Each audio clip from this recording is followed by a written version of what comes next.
How's it going, guys? What I wanted to do in this video is try to get some information to you guys out there about some of this nonsense that we're hearing from mainstream media. Of course, I'm sure that many of you guys have heard about there's another big push for gun control from Biden. I'm sure that it's just all over media everywhere, all over your mainstream media. But what I wanted to do in this video is take a few minutes to break down some of this stuff and actually try to get some more relative information as far as what's going on, and just kind of show you guys how that they're basically using what's happening as a ploy to push more gun control.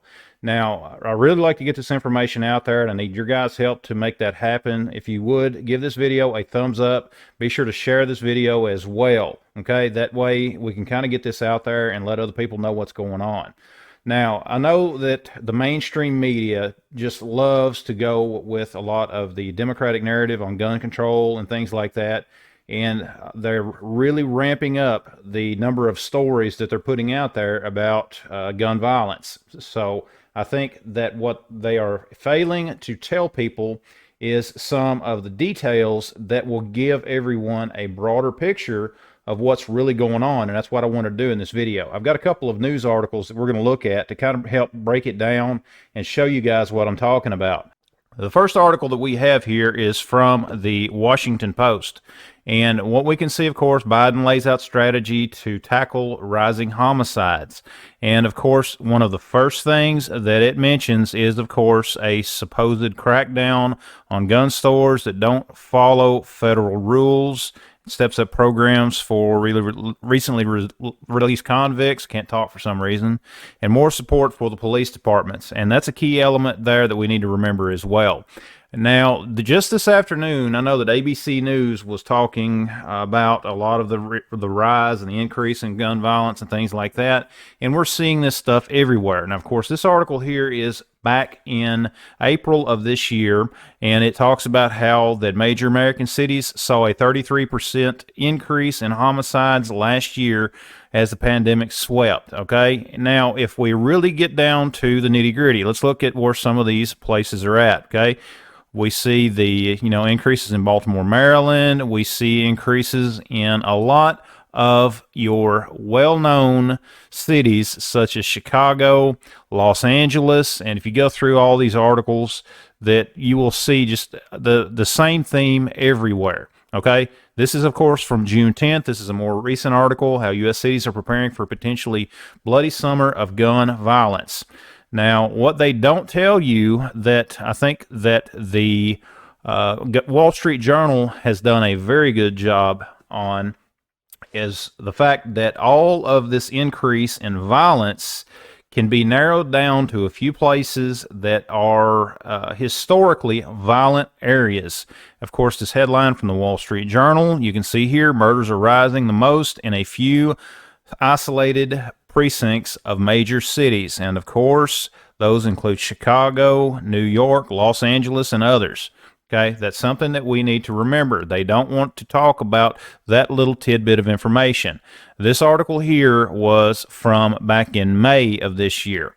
Okay, and the article goes on to highlight how that these neighborhoods are seeing an increase in gun violence. We're seeing here, as of back in May, homicide is up 9.1% in New York, 22% so far in Chicago and other places.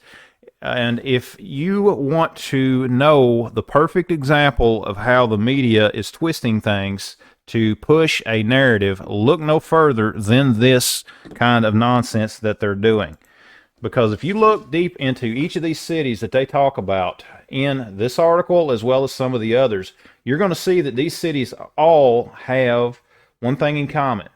They are some of the most gun-controlled cities in the country, especially Chicago. There is no easy way to purchase a firearm in Chicago or many of these other cities. The people that have guns, have them illegally. And, of course, as the studies have shown, they obtain them illegally. They've either stolen them, they have, they bought them on the black market. They have, for most part, most of them can't legally own a firearm anyways. A lot of them are underage. A lot of them are convicted felons and things like that. These things are what they are not reporting to you in the news on these articles, as well as what we're seeing on all of the mainstream news networks on television. That's why we really need to try to get the relative information out there to let people know what's really going on. Okay? Don't believe all of this garbage that they're pushing out there. And in fact, call them out on it. All right? When you get on these sites, when you go to these pages and you see where they're putting out a lot of this false information, the best thing to do is to confront that with factual information. Is gun violence going up in some of these cities? Yes. And the fact is, these cities are still some of the most restrictive when it comes to gun rights. Okay? It is not a gun problem. It is a violence problem. It is an individual problem. And another thing that needs to be pulled out of this as well is if you look at other parts of the world where they are also seeing increases in violence, the thing is, if it wasn't for, if it wasn't them using a firearm, a lot of these countries, they're still using blunt objects. They're literally beating people to death. Some areas are seeing an increase in it, where in gun violence, where they cannot even legally own a firearm. That's happening in some of these countries, but it's the news media trying to twist a narrative around something that just is not going to work. I mean, if you look into the facts of it, that is the reality of it. It's just a few isolated places, and they're taking that, they're nitpicking it, and they're using it to try to push more gun control. If we allow these politicians and their puppet media, instead of holding them accountable, all the media is doing is helping them push this leftist agenda. If we allow them to take our rights, they're not going to stop. Look into history. Every time that anything like this has happened historically, it's always been the same. It was always a big push from propaganda, and then they finally seized control. Okay, they got what they wanted through the use of propaganda, and it was an absolute disaster. Okay, guys? But anyways, go educate yourself on these issues. Don't just blindly follow what these bobbleheads on the news are telling you. Even this video here, go in, do your own research. Okay, guys? Hope you liked the video. Be sure to check out the rest of the videos on the channel. And again, guys, help us get this out there. Share this video. Check out the links down in the description. Visit my website at boomsticktactical.com. Subscribe to the channel. Thanks for watching, and we'll see you next time.